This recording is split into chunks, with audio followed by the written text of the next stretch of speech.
This week we pick up where we left off in episode 1 of our SIB fishing adventures. About to set sail in Poole Harbour for the new boat's first taste of water and hopefully its first fish. I'm joined by Darren with the hope of getting into some now quite elusive Poole Harbour flounder. Although the day was very much about the SIB's first sea trial, we were quick to head to our first mark and wet some lines. Plan number 1, got to our first mark and we're in about 2 metres of water, nothing deep at all. And we're simply dragging our flounder rigs behind us, making it about 1 knot, just bumbling them along the seabed with size 2 hooks and a bit of ragworm. Now that one's got a simple kind of just 2 hook flapper type rig. This thing here, this kind of beaded spreader bar, is something I've never used. I picked it up last year and I've seen a few people use them online. I've never given them a go myself. So I'm keen to see what this does. There's a lot of beads on it. I'm going to get it hooked up, stick it out behind me and see if we can't pick up any flounder. It is a very grey, miserable day. I was hoping that it would burn off a little bit, but this kind of sea mist and fog is pretty intense. But there's more than enough visibility to kind of see our surroundings, and of course it's pretty sheltered, kind of settled, calm harbour. The only thing to watch out for, of course, is the big shipping lane in the middle here, where the big kind of ferries out to France go. But we're okay. This stretch of water is where I did my powerboat level 2 a few years back now, which is definitely a course. Even if you're going to get on a SIB, I'll definitely recommend it's something you consider, just to get the basics of boating, basics of navigation and movement and all that kind of stuff. If you haven't done it, consider it. After a few drifts north of Brownsea Island, we found ourselves picking up crabs on the bait, even when moving at over a knot. So we decided to move further south in search of some crab-free fishing grounds. So I am planning to upgrade the engine for this SIB to a 20 horsepower. At the moment, I'm using my old 6 horsepower off my old tiny little Talamet SIB that was fit for purpose for that boat, but this is a much bigger, much heavier boat. And I'm only getting about 5-6 knots, which is obviously not ideal. But it does the job. It's fine for kind of harbour fishing and potting around for now. But when we go for our big Cornwall road trip, which is going to be the first kind of big road trip with the SIB, we'll definitely have a 20 horsepower sorted by then. That's the plan anyway. Anywhere with a big tidal flow or kind of, more offshore waters, wouldn't want to take this out. Elaborate on what James just said there, but more to the story of from the viewer's point of view. None of them really asked. I don't know why I invite him. I invite him out on a nice new boat to come catch some fish, have a nice time, and he ridicules me.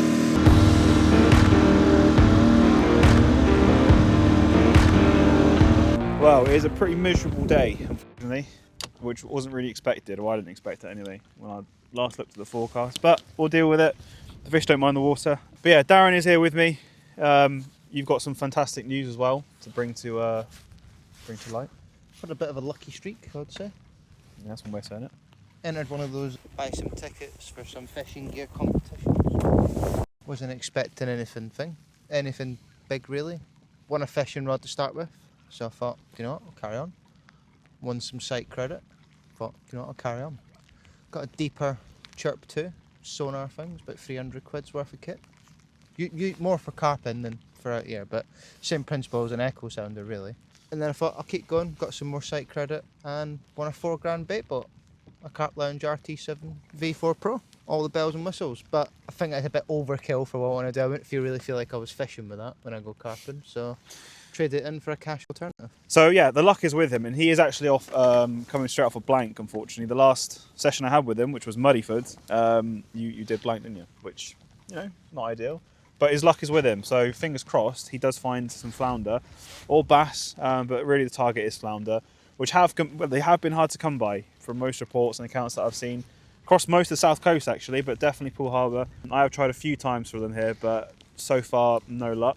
But of course this is the first time I've been able to get back out to the back of Brownsea Island and some of the other marks that of course aren't accessible from shore. And that's one of the benefits this SIB is going to provide me. I can of course get my boat from Muddyford. If I wanted to, I could trailer it over, or I could, I can and have boated across to the harbour before, but it's a bit of a trek, and if the weather out there isn't nice, then it's not the most ideal trip across the bay sometimes. But this is good. This is easy. We're out here. We're doing it. It's just got to find the fish now. Looks like Darren's pulling something up. Bit of weed, is it? Big clump of something. And that, of course, is one of the risks of fishing like this, kind of drifting across the ground. We are on clean ground; it's mud and sand, you know, typical habitat for a flounder flatfish. But as we've already picked up, we've had a crab. We have had a little clam as well, actually, which I don't think I filmed. And now that ball of whatever it is. It's a rock. A rock. Oh, you picked up a rock. Well, not a blank for you either then. Well, here we are at anchor. That rain has finally subsided, which has given some quite nice conditions now. We're at the back of Brownsea Island, so the other side to where we were fishing before and doing those drifts. We've just anchored up into a bit of a gully, a bit of a channel here, where it's kind of marked out by a buoyage system for the boats. We've got our worm baits down, trying to find that flounder. So we're going to have a spot of food, fish this out for an hour or so. We're just about to come onto the flood tide, so we've just kind of anchored up as slack kind of was, you know, kicking in, and now that everything's set, the flood tide's just started literally in the last few minutes, and we're starting now. The boat's pulling nicely towards kind of inland. Out that way there is the entrance to the harbour, so sandbanks, the chain ferry. I don't know if you can see it in the distance there, but that's where the tide's rolling in. So with that flood tide and this little gully that we're sat in, we can hopefully pick some fish up that are feeding in, or flooding in, shall I say, into this harbour. What's your thoughts of the new vessel? What's your thoughts of the overall setup? Bang on. Shame about the company, but yeah, I'm feeling a £10 smooth hound. £10 smooth hound, yeah. A winter smooth hound would be absolutely spectacular. Hey? I don't want to bet on it, mate. He wants to bet on everything now because he's addicted. But yeah, a flounder is my target really still. Just any flounder, one flounder would be mission successful for me. I know the harbour's not fishing well really at all. We are in February. It's, you know, one of the hardest months to fish, but we're hopeful. We've got everything kind of going for us, I think. Just got to make it happen.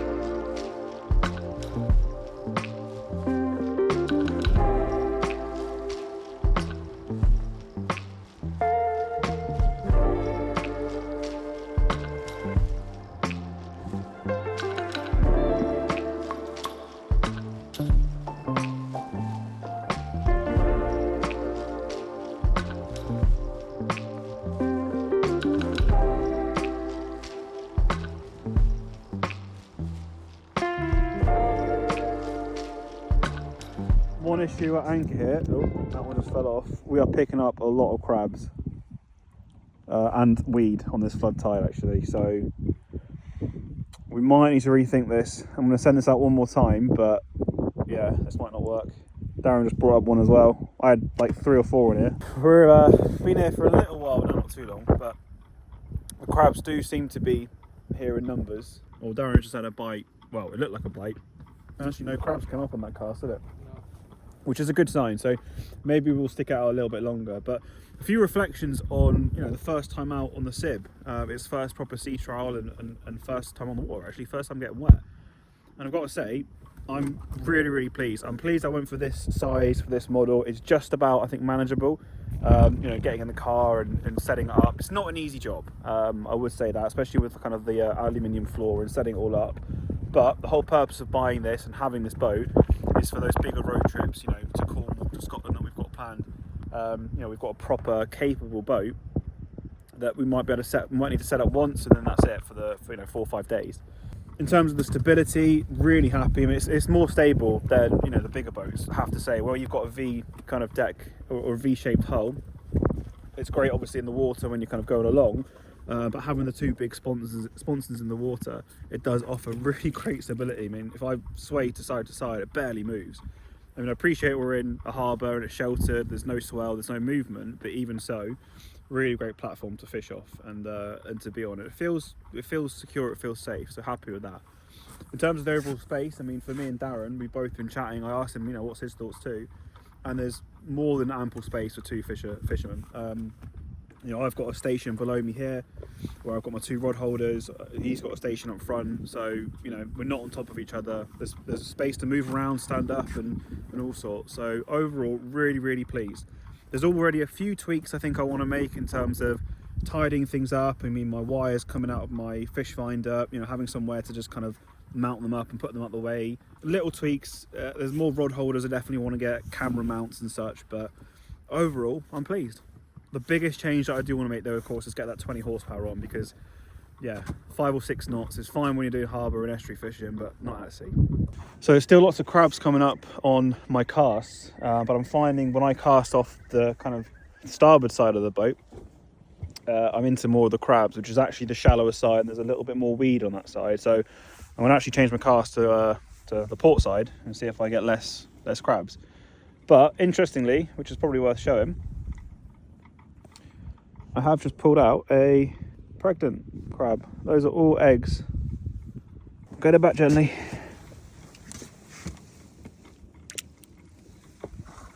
There it goes. And there is my rig with the other crab still clinging on. Okay, this is definitely time for us to move. 1, 2, 3, 4, 5 crabs on one rig, on 2 hooks.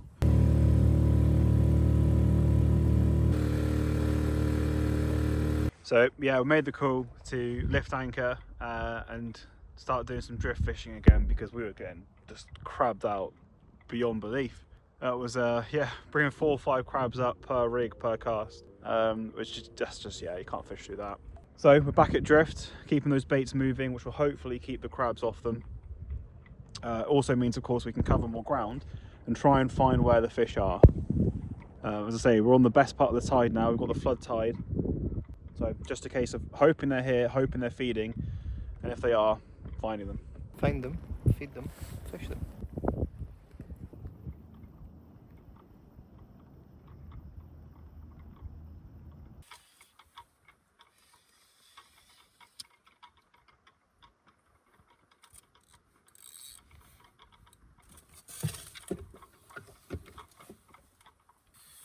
Still no fish on that drift, so we're going to motor on back down to the other side of the island, where we started this morning actually, and fish out the rest of the time we've got this afternoon over there. Hopefully we can find something.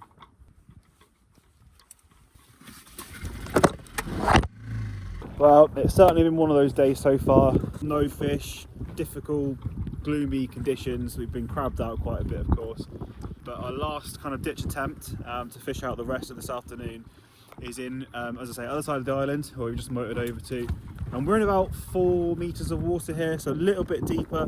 There's a nice gully here which has actually got a lot more tide than what we were getting the other side. The tide's actually really nicely coming through actually, so it should hopefully, and then the flounder, maybe it's not so much of a flounder mark here, but if we can't pick up a little bit of, you know, a few little bass or something, which would be ideal, just to kind of finish the day off. It'd be really nice on the first ever time out on the SIB to pick something up. Now, you know, not a blink. So fingers crossed. You know, the tactics haven't changed. I'm still using the same rigs. We're still using ragworm. Darren's been tipping his rods with a bit of squid every now and then. But yeah, no change to the real tactics or approach there.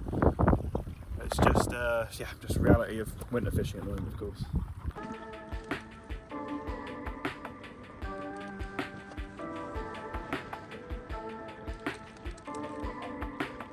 Well, not to be today. It's about, I think, 5 or 6 hours out on the water that we've tried lots of different marks around the harbour. Not even a bite. Tons and tons of crabs. We probably had, I don't know, 20, 30 at least crabs on our rigs and lines. So it's been difficult, but that is, you know, we are, as I keep on saying, we're in the middle of February, middle of winter, depths of winter, and it's just difficult fishing. But overall, a positive experience, isn't it? So. Yeah, it's been good. I've enjoyed it. Yeah, it's been good. It's been a good sea trial for the SIB, just to make sure, you know, everything works. We're both comfortable fishing on it. So all of these big trips that we've got coming up this year, you know, all the adventures that we're going to have on the SIB, we know it works. We know, you know. Oh mate, look at the sounder. Right, we're literally just reeling in and packing our rigs away, and there's just fish all over the sounder. But oh well, good recce of Poole Harbour with the SIB. Definitely some marks I think I'd like to come back out to and try, especially when the bream shark show for sure. You know, big gilthead adventure coming this year. I really want to get into some decent giltheads. Anyway, we've got a motor back now and packed down.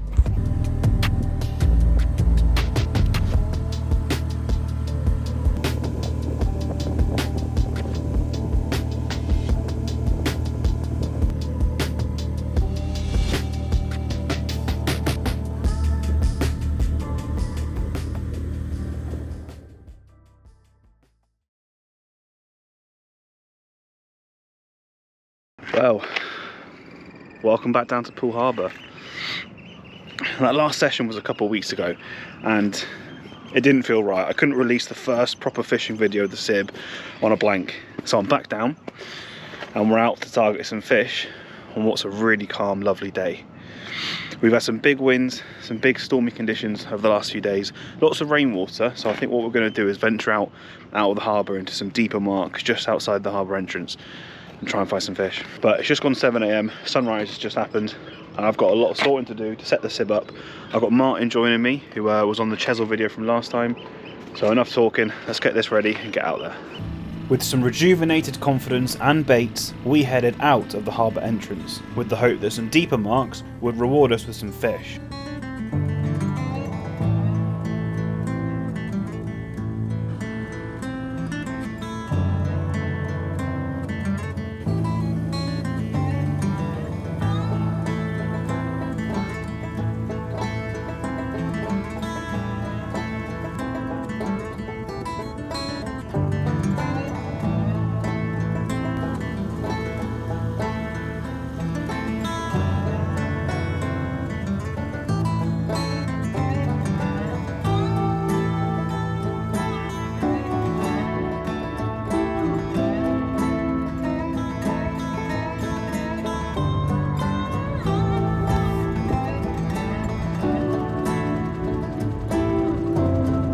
Okay, we have ventured out just outside of Poole Harbour actually, looking for some different terrains, some different conditions than what we fished last time when we were inside the harbour walls. So we're in about 4 metres of water, so nothing deep at all, just off of Studland.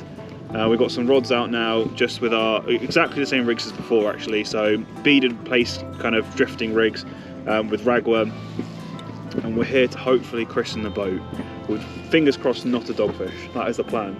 But word on the street is that some place have started showing, which is reassuring. There's a bit of a swell out to shore I can see, or kind of a bit more offshore, but in here it's really lovely conditions actually. Pretty calm, pretty, you know, manageable. So we're going to make the best of it and fingers crossed find the fish.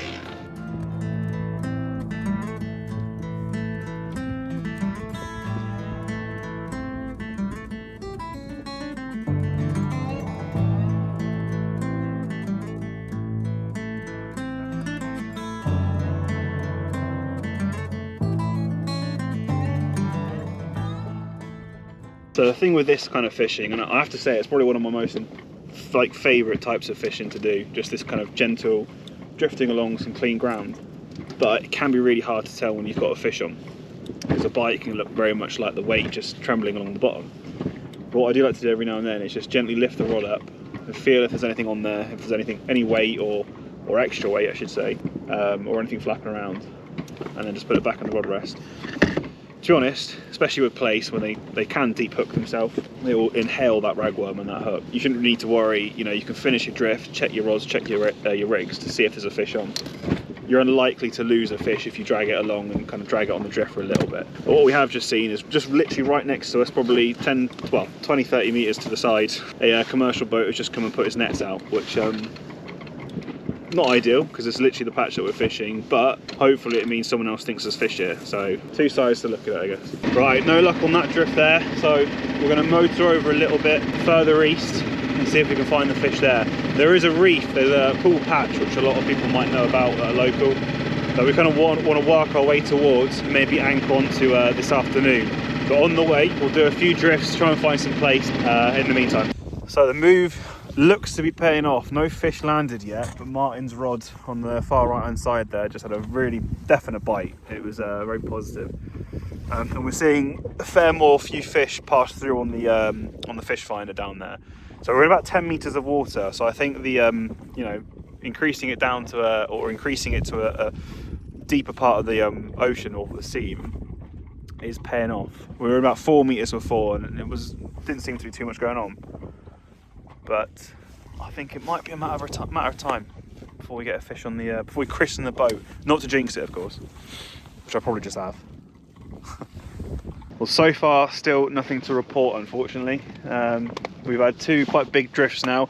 One over that way towards Studland Bay, where we initially started off, and then now here into slightly deeper water. And other than a few fairly convincing bites, nothing actually that we've been able to reel up. So I think what we're going to do, we're going to give this another minute or two, bring the lines up and head over to the reef mark, where we've got a few different variation of baits. I've actually got some ray rigs, or ray bait, sand eel, some sprat. Of course, we've got the worm baits that will stick down, and see if we can't scratch something out. I think over there, the expected fish are going to be, of course, your pouting, your whiting, but I think what we'll do is we'll anchor up on the clean ground just kind of short of the reef, so that our scent trail can move into the reef and bring some of the fish out, but we'll also be fishing on clean ground, so there's still a chance of, you know, your place, maybe sole, rays, of course, on that clean ground.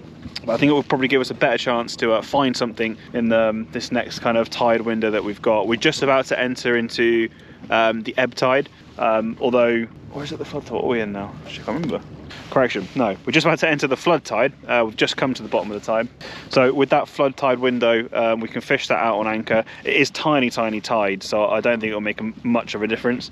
I think the wind is probably going to dictate the way that the boat swings and the way that we do drift at the moment. We're going to give it our best shot, and we'll make sure we christen this boat today.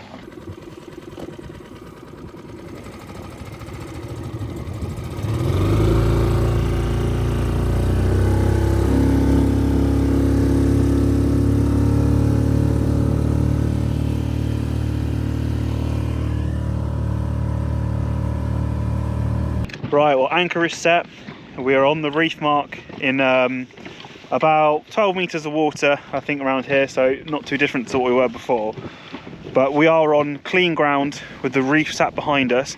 There's actually two sections of the reef, one that side of us, kind of off our stern, and then one to our bow, to our front, over that way. So if we do flip round on anchor, which I don't think we're going to do because it's such small tides, I think the wind is going to dictate where we would kind of facing. So we're probably going to stick to that side of the drift, that side of the reef. But if we do flip on anchor, then we've got the other section of the reef over there, which we can fish onto too. So best of both worlds. Where we're on clean ground, the plan is to have some ray rigs, flatfish rigs, that kind of stuff directly below us. And then we've got the option to trundle some baits back a little bit and have a scent trail into the reef behind us, where we might pick out your typical reef fish. There could be bass sat on there, could be pollock, but I don't find we don't get too much pollock around, especially these shallower marks anyway. But it could be there.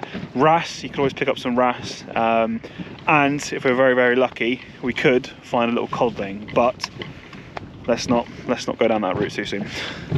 Anyway, we're going to get the baits in and find some fish. So I've just sent my beaded worm rig back down there. Same as exactly how I was fishing it before, but obviously just now stationary.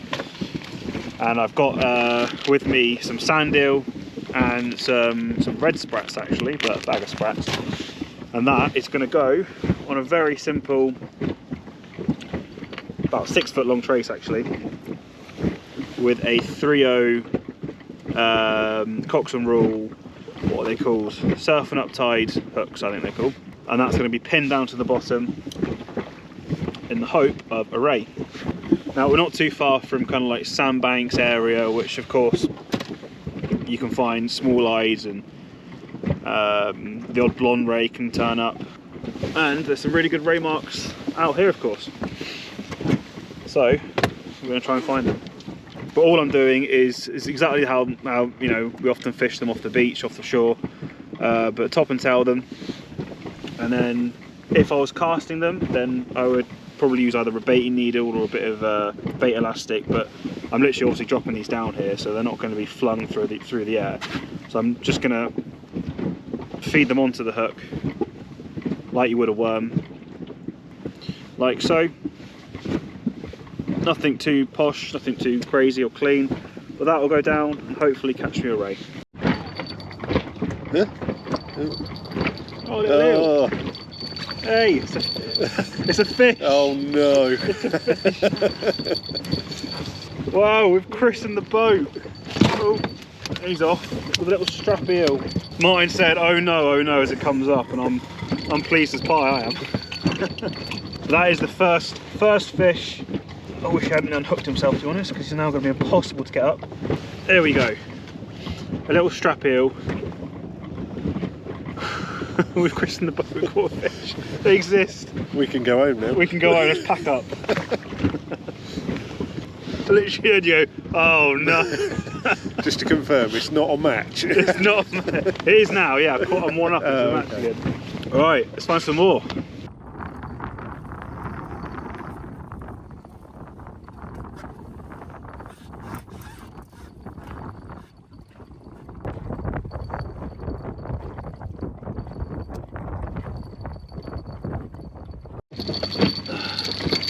Fish on again, guys. Same rod, the ragworm.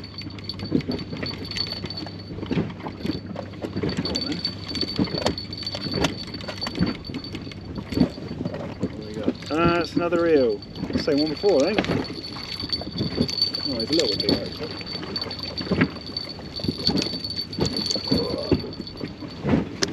That's sort of ideal.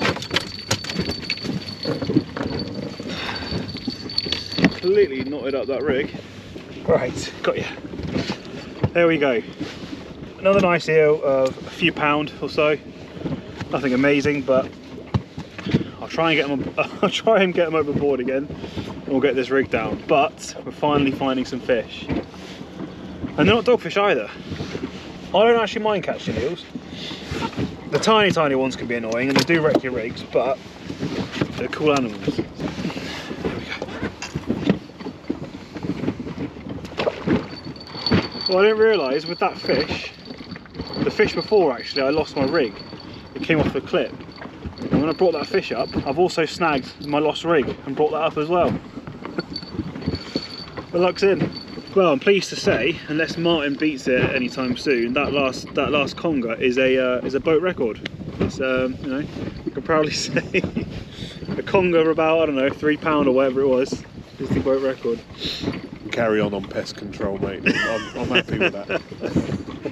Martin seems to think that there's a boundary halfway in the middle of the boat here, where all the fish are this side. But to be fair, my left-hand rod, although it's sand eel, has another look in. It's just this one ragworm. I'm obviously dipping it right into the cave full of eels. Wow, I didn't even realise this guy was on there, but we're just reeling in the rods to move. It's getting a little bit choppy now. It's nothing dangerous, but it's just, you know, just getting a bit choppy and a bit stirred up really. So we're going to lift anchor, go inshore a little bit, probably try a few more drifts closer inshore into some sheltered water before heading back into the harbour, where we'll probably try some more drifts in the shallow waters of the harbour for the place. But when I was reeling in, we have got the SIB's first ever whiting. So yeah, not a bad little session overall, I think, on this anchorage. We've only been here for, what, hour and a half, 2 hours or something like that, I'm not even sure actually. But yeah, unfortunately no fish from Martin. He's convinced the front of the boat is a write-off. No fish exist up that side, and they've all come to in fact they've all come to, I think, pretty much the same hook. This ragworm and bead rig setup, which is for the place, but has found me eels and whiting so far. But anyway, we'll get this guy back, we'll lift the anchor, head inshore, and try and find these flatfish. That is the key. That's the or that's the goal even. That's what we really want today. So fingers crossed we'll find them.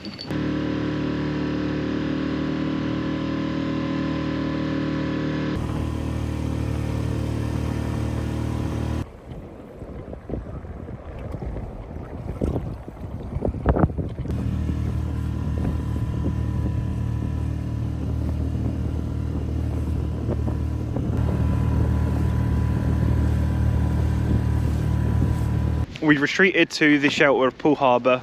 We spent probably an hour or two drifting up and down the shoreline of sandbanks and some of the beach marks there with not much luck, nothing to show for it unfortunately. But we've come into Poole Harbour. That is Brownsea Island right there behind me, in search of fish, of course, more fish. At least you know, we found some on the boat. Again, Martin's, not to keep saying it, but Martin's not keeps telling me it's not a match, but I have jinxed it. We were literally saying earlier, actually, or he was saying that he's never, what was it, you've never had 2 blanks in a row? No, not on the sea, no. Never had 2 in a row, but there's always a first. There's always a first. I said to him, we've got to find him a fish, otherwise he's just never going to want to fish with me again, because he just doesn't catch. But there is still time. We've got probably, I don't know, a few hours left of daylight to try and winkle at a fish from the harbour. We're sat on a mooring buoy now in about, what's that, nearly 7 metres of water. There's a gully that kind of starts just where we are, where it goes down to 6-7 metres, and then either side of us it's only a couple metres. So the hope is here is going to be a good place to hopefully find a fish. Whether that's a place, whether it's a little bass, again, just to kind of save the day somewhat, would be nice. Still time to find some more fish. I think overall though for the day it's been really good to take the SIB out a little bit further afield into some quite, you know, fairly decent swell. Bearing in mind I've still only got the 6 horsepower outboard at the moment. I intend to still upgrade to a 20, but it really held its own. I mean, we were cruising along at like 5-6 knots, which is fine. That's, you know, it gets you from A to B, you know, with you know, 2 guys on there, lots of gear, with quite some weight on the boat. And we were still getting around fine. No point was it uncomfortable. It was quite a capable outfit. So yeah, excited to see what it's like when I've got the 20 on there for sure. But it gives me a lot of confidence to now get a little bit further afield out in the SIB, especially with some of the trips that we've got planned later this year for Cornwall and stuff. There's of course some amazing deep kind of wreck marks out there, which yeah, I'm looking forward to getting out to. Well, they're back again. Maybe it is worth drift fishing them. I think to keep away from these. Yeah. Alright, let's check they're not peelers. He's determined. He is. I'll let you have it. There you go. Enjoy.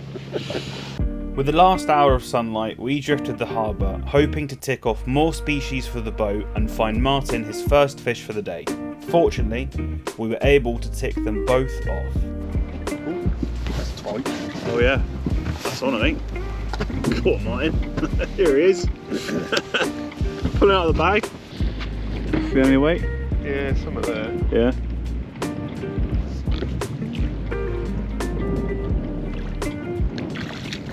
Little bass.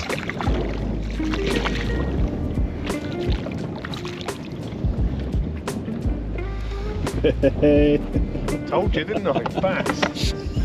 The bass magnet. Nice little one. There we go. Perfect stuff. Not a blank. Not a blank. There we go. We're fine. And first bass on the boat.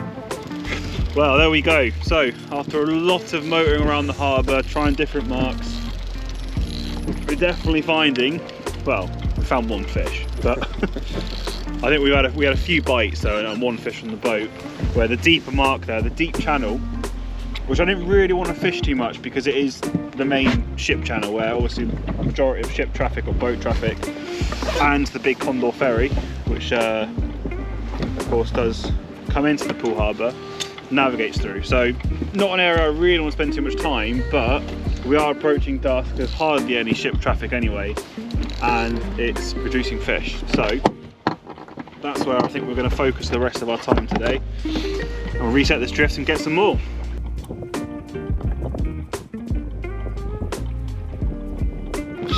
Oh, come on.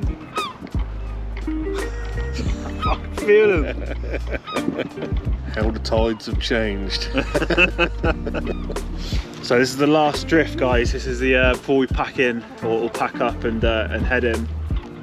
Obviously we're losing light now, so you can probably see the sun has set, and it's going to be darkness very soon. But we've got one last drift, and we keep marking fish on the sounder in this deep gully, this deep channel, and I can feel bites. I can feel bites when I was holding my rod. So one last hurrah. We don't know. We might get 1 more fish. If not, though, I think it's been a right day, hasn't it? Yeah, it's been good. We've had 3 species, a few fish in what's been, I think, difficult conditions. So It's a learning curve, isn't it? yes, 100%. Oh, fish. That's it. Yeah.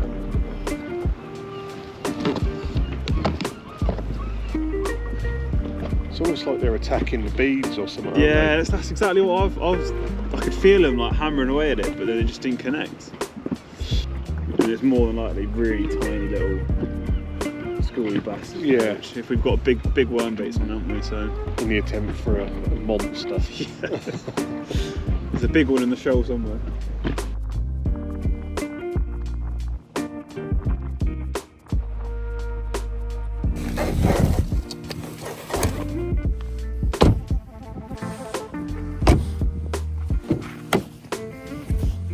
Well, that brings to a close what's been a really enjoyable day on the water. Nothing record breaking, pretty much typical of what winter fishing has been lately, but the SIB has seen its first fish, its first bass, its first conger eels, and of course that first whiting. So yeah, good. We have broken the skunk on the boat. It's not another blank, and yeah, overall it's been a really good test for the SIB, I feel. You know, we ended up going off probably 2-3 miles offshore, so nothing crazy, but it was good just to build confidence in the SIB, its capabilities.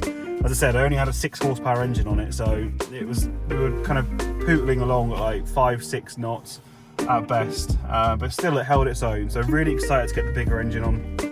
It's definitely given me the confidence to go out a little bit further offshore and yeah, see what we can find. Of course, if I'm ever going to go off onto big trips, 10-15 miles offshore, we'll take the bigger boats, but it's good to know that this SIB definitely has the capability of some big seas. Anyway, thank you for watching. Of course, if you've enjoyed it, please do like, comment, subscribe. It really does help small channels like mine to grow and to get out there to new audiences. So it means a lot if you've enjoyed the content and wish to do that. Of course, stick around for the SIB fishing content. There's tons of trips that we've already got planned, already got booked in the calendar. Cornwall's coming up soon in a few months' time. I think Bristol's Channel I'm going to try and get out to, and potentially a trip to Dartmouth actually in April, so watch this space. In the meantime, we're going to be taking it to the Shambles. I want to fish Weymouth side and Solent marks I don't typically get out to on the boat, so do stick around. Anyway, as I say, I hope you've enjoyed it, and I'll see you on the next one.